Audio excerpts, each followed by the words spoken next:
There we go. Got the timing off a little bit. So in the call to order, let's read the conflict of interest statement. General Statute 138A-15 mandates that the chairman inquire as to whether any member knows of any known conflict of interest or appearance of conflict with respect to matters before the commission. If any member knows of a conflict of interest or appearance of conflict, please state so at this time. Anybody? Okay. Commissioner Yarborough does not, but he's on his way in, right, Commissioner King? Oh, he's not a part of this committee anyway. Okay. All right. So, we have a big audience out here for you guys online. That's exciting stuff with the steering committee. The other issue is we've got to have several steering committee members not here, so we will not have a quorum today. I've just figured out about 5 minutes ago. So we would discuss these matters before us today and bring it back in January. Councilor Lane's comments for the RRC need to be processed in January, so we will bring it back for the committee bill and do a 30-day waiver, which we've done on these bucket list rule changes to RRC, and let the full EMC vote in January as planned. Two things on the agenda is the RRC, our rule changes, our regulatory, our regular periodic review update, and then two, the draft bylaws that council has looked at and several members of the committee have looked at, including myself, and we'll discuss those. So Commissioner Lane, or Councilor Lane, it's all yours.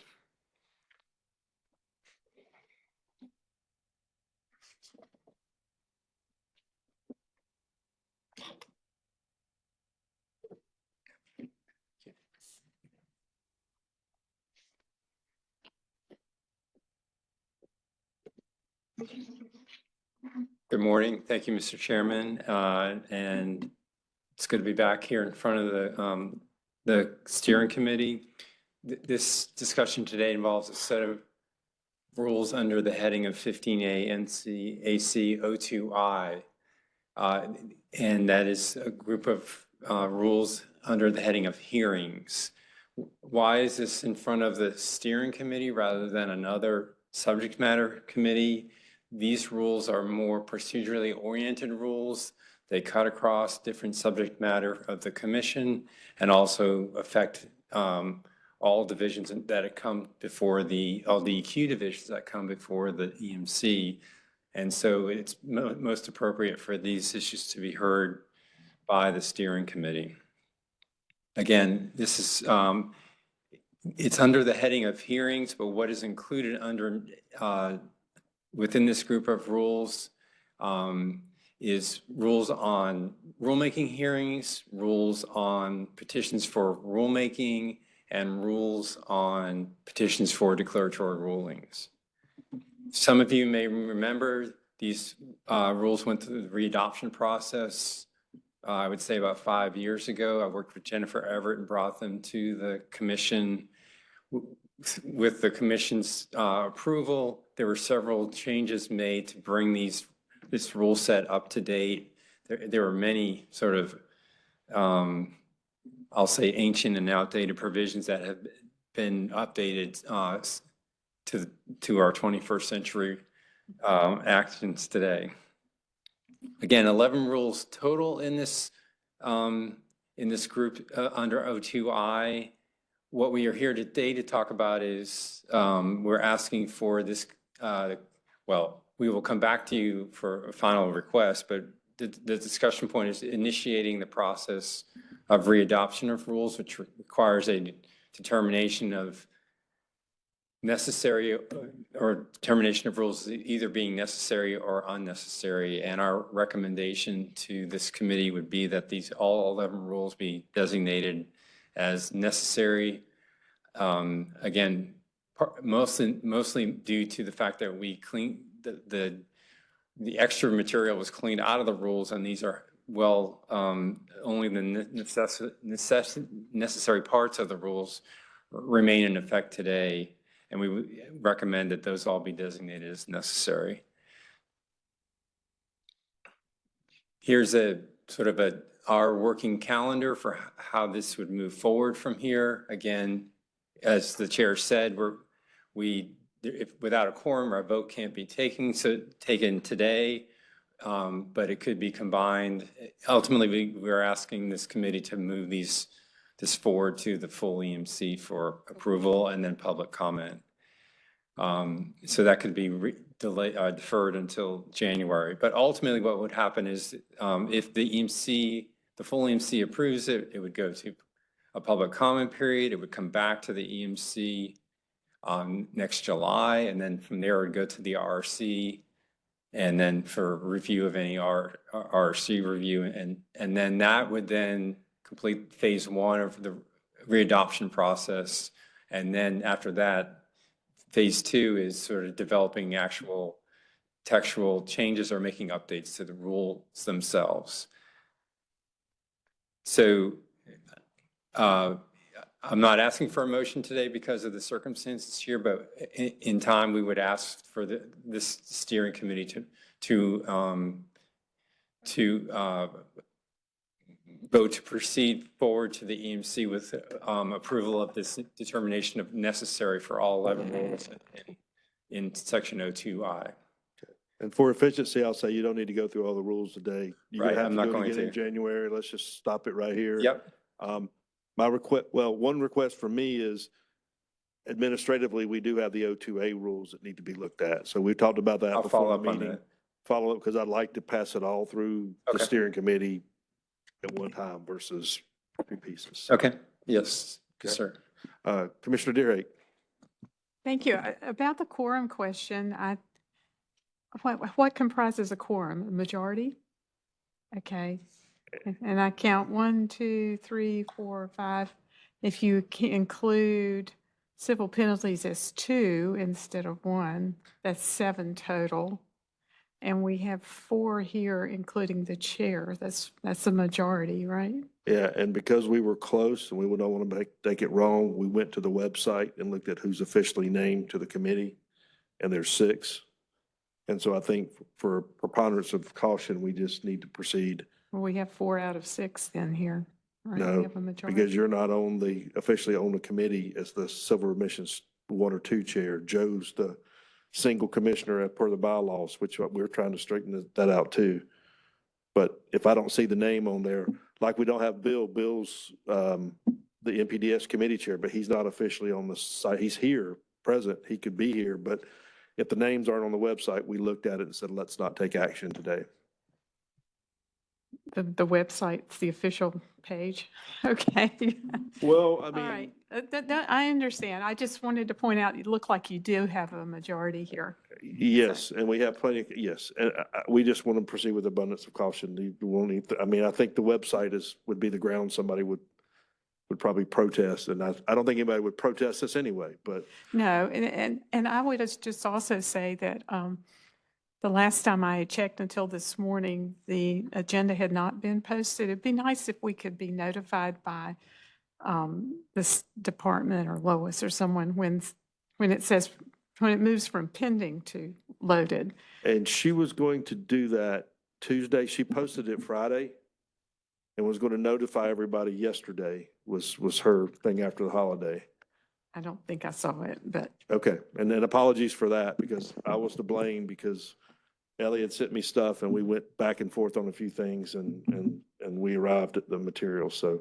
it's possible that some of the other chairs maybe didn't know it was Uh, posted. we got either. one out of the country and we got 2 that are sick, so, Charlie had to leave early because he was sick, so, Oh, I'm sorry. yeah, so. I shouldn't say that in public, but that's where he's at. Anyway, go ahead. Mr. Chairman, Steve King. I looked at the webpage the day before yesterday and pulled up the agenda and materials. My concern, and I pulled that up, but my concern was on the rules, trying to study those. Were any of the rules going to have any direct impact on Western North Carolina in any of the asks that are going on now for permitting or variances or the rules themselves, the 11 that you're saying are necessary, are there any rules that cover Western North Carolina that putting this off until January might slow that process down? That's what I was asking. Thank you. Short answer for me is no. I'll yield to Counselor Lane to say if he's got anything. Yes, I'd be inclined to agree that the answer is no. These are generic rules that cover the entire state. Thank you. Yeah. And I will say, when the secretary's here tomorrow, we will probably have some more robust conversations about what, if anything, this EMC can do to help expedite emergency or temporary rules to help Western North Carolina. But for now, I think this process will not affect that. Thank you. Okay, so that's that. Thank you, Mr. Lane. Thank you. Part two, and I'll hit the highlights of this, and I'll let our counselor talk a little bit more about some details. We went through all the discussions and whatnot, and you can see before you, I'm looking at the clean copy, not the one that only has one red line on it. But again, we're not going to take action on this today, but we'll probably take action on it in January, my intention. What we boiled down to what we had to do was like, we had 7 or 8 things that had been talked about that we could do. At the end of the day, with time and everything else, with what's going on, we just decided that we could focus on the ones that have to be done and get those done in January. I'm not opposed to looking at more next year, but I want the required ones to come off. The first part in Article 5, you will see a little bit talk about the ability to do telephone, video, or electronic kind of meetings, or live meetings. So that's kind of a modification. Article 4 talks about the statutory requirements for the chair and vice chair. Basically what it says is we'll do it every 2 years, and any unfilled terms will be filled for the balance of the term, and then a new election held on the normal cycle. And then the last one really is trying to clarify who's on the steering committee and who's not, and how that works. So those are really the 3 things I think we came out that had to be modified or should be modified. So Counselor, I'll go to you to add any other comments or details on those discussions before we get to questions. Yeah, thank you, Chair Solomon. I mean, I think that that's a good summary of what we were trying to accomplish. Commissioner Deerhake, your concern with who is part of the steering committee is certainly why we're trying to clarify it in the bylaws. The changes to who the officers are and how they are selected is a direct result of a statutory change requiring that the chair be elected. And then the changes to the bylaws concerning how we conduct meetings is in part a safety measure so that if the EMC does need to conduct hybrid meetings, we're covered in our bylaws to allow those hybrid meetings. I will note that Commissioner Carter, before he had to leave, noted that we do need to define what present means within that Article 5, Section 3. And what we had discussed is making sure that it's present for whatever type of meeting is being conducted. So if the meeting is being conducted in person, present will be in person.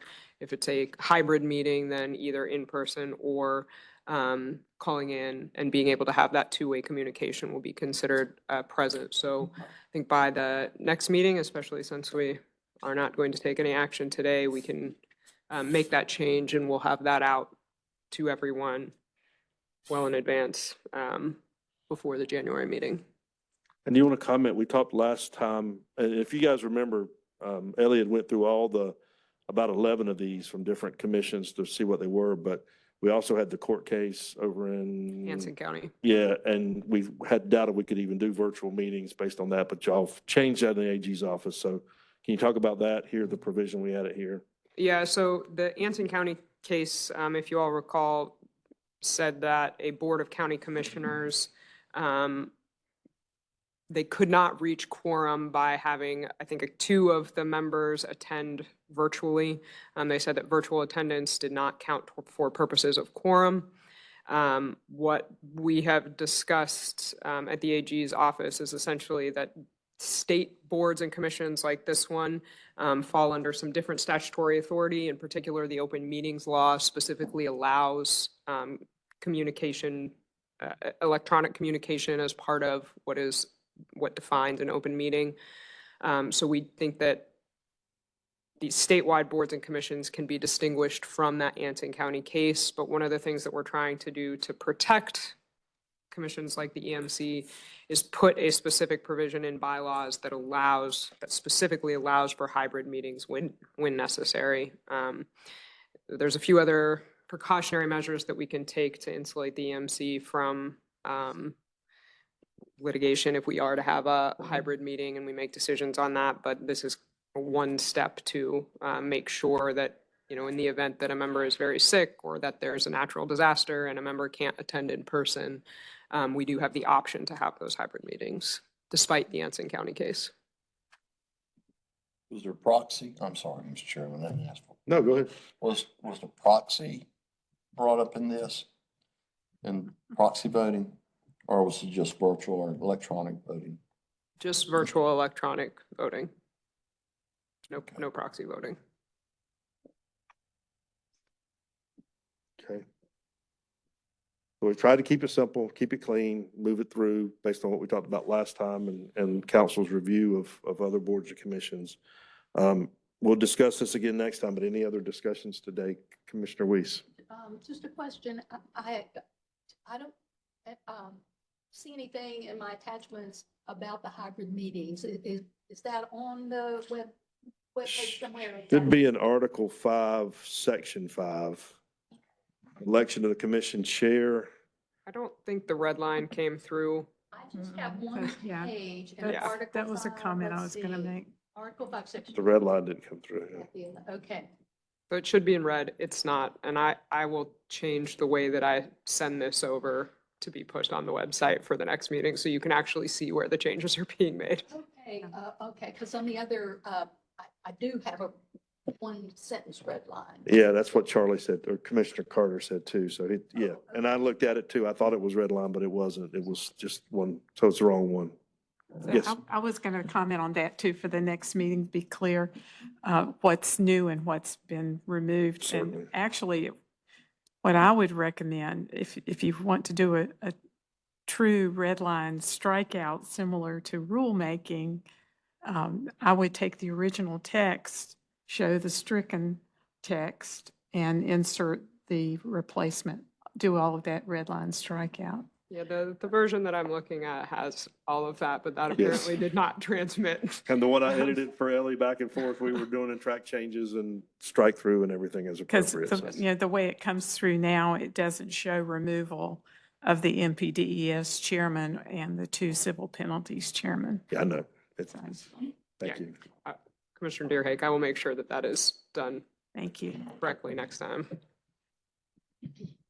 Mayor, and I agree with you on how that's done, because that was in the crosshairs of the last time we had a communique that you were sending things over to the department. The department was breaking that down, and I just, We didn't do it intentionally, guys. I promise. We know better. Okay, anything else? Okay, any other comments from the committee? Hearing none, the computer folks are across the hall. Make sure you've got your password set up. Your emails are now in there. You've just got to get your passwords and your security questions done if you haven't already. And we got lunch outside as well. So thank you for coming. We're dismissed from this committee. Thank you.